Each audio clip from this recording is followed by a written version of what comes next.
దేశం కోసం, దేశ స్వాతంత్ర్యత కోసం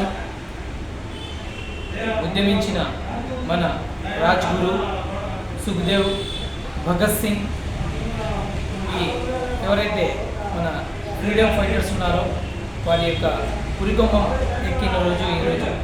కావున ఆమ్ ఆద్మీ పార్టీ తరఫున మేము వారికి వర్ధంతి నివాళి ఇవ్వడం జరిగింది. మేము ఈనాటి యువతకు సూచన ఇచ్చేది ఏంటంటే, ఆనాటి ఆంగ్లేయుల చేతిలో వారి యొక్క కబంధ హస్తాల్లో ఉన్న భారతదేశాన్ని విడిపించుకునేందుకు ఆనాటి యువకులు ఈ భగత్ సింగ్, సుఖ్దేవ్, రాజ్గురు వంటి ఎంతో యువశక్తి ముందుకొచ్చి వారి ప్రాణాలు సైతం లెక్క చేయకుండా వారి ప్రాణ త్యాగాలకు ఫలితమే ఈనాటి మన ఈ భారతదేశం. కాబట్టి ఆ యొక్క ప్రాణత్యాగాలను గుర్తించి ఈనాటికి స్వదేశీయుల చేతుల్లో మన భారతదేశం మరియు మన భారతదేశ ప్రజలు నలిగిపోతున్నారు.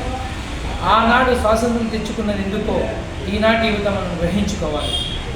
యువతకు ఉద్యోగ అవకాశాలు, మంచి విద్య, ఇవన్నీ మన భారత పౌరులకు ప్రాథమిక హక్కులు. కానీ ఈనాటి మన స్వదేశీయులు, మన స్వదేశ పాలకులు అవి అందకుండా అందని ద్రాక్షగా బడుగు బలహీన వర్గాలు మరియు పేద మధ్యతరగతి కుటుంబాలు ఇటువంటి లేనిపోని అడ్డంకులు తెచ్చి విద్యను దూరం చేస్తున్నారు. ఒకవైపు పేదలకు వైద్యాన్ని దూరం చేస్తున్నారు. ఉద్యోగ అవకాశాలను కూడా కల్పించకుండా రాజరిక పాలనలాగా వ్యవహరిస్తున్నారు.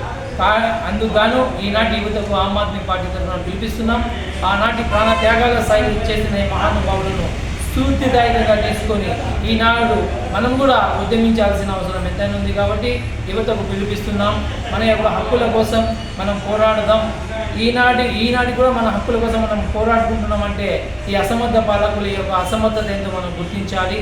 కావున యువత పిలిపిస్తున్నాం. యువత ముందుకు రావాలి. ఆమ్ ఆద్మీ పార్టీ లాంటి ఒక చారిత్రక ఘట్టం మన ఆమ్ ఆద్మీ పార్టీ విద్య, వైద్యం అనేక విధాల ప్రజలకు సోర్స్ ఇచ్చి ప్రజలకు సొసైటీలో మరియు సేఫ్ అండ్ సెక్యూరిటీ ఇచ్చే పార్టీని కూడా మనం ముందుకు తీసుకెళ్లాలని కూడా యువతకు పిలిపిస్తున్నాము. ధన్యవాదాలు.